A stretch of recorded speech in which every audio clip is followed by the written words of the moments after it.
সামাজিক যোগাযোগ মাধ্যমে তুমুল আলোড়ন।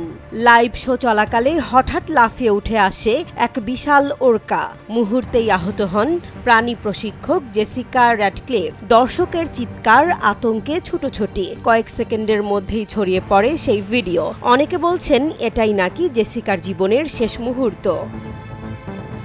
কিন্তু সত্য কি আসলেই এতটা ভয়াবহ? রিউমার স্ক্যানার টিমের অনুসন্ধান বলছে পুরো ঘটনাই বানানো। তাদের খোঁজে পাওয়া গেছে চমকপ্রদ তথ্য।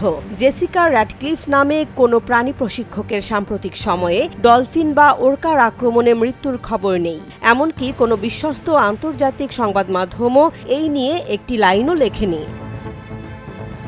তদন্তে আরও বেরিয়ে এসেছে যে ভিডিওগুলো এখন ভাইরাল, সেগুলো তৈরি হয়েছে কৃত্রিম বুদ্ধিমত্তা এআই প্রযুক্তি ব্যবহার করে। হাইভ মডারেশন টুলের বিশ্লেষণে এসব ভিডিও এআই দিয়ে তৈরি হওয়ার সম্ভাবনা ধরা পড়েছে ৯৮%। শুধু তাই নয়, ভিডিওতে দেখা যাওয়া ওশান হ্যাভেন নামের কথিত মেরিন পার্কের কোনো অস্তিত্বই নেই। একই ধরনের ভুয়া কন্টেন্ট প্রকাশ করেছে ফ্যাক্ট ইএক্স ও অ্যানিমেল কোয়েস্ট নামের ইউটিউব চ্যানেল, যেখানে জেসিকাকে আসলে একজন কাল্পনিক চরিত্র বলে উল্লেখ করা হয়েছে। ফেসবুকের কয়েকটি পেজ ও প্রোফাইলও এআই তৈরি দৃশ্য ব্যবহার করে এই ভুয়া খবর ছড়িয়েছে।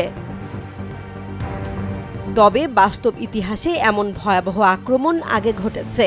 ২০১০ সালের ২৪ ফেব্রুয়ারি যুক্তরাষ্ট্রের সি ওয়ার্ল্ড অরল্যান্ডোতে প্রশিক্ষক ডন ব্রানশো শো শেষে টিলিকাম নামের এক ওরকার হামলায় প্রাণ হারিয়েছিলেন।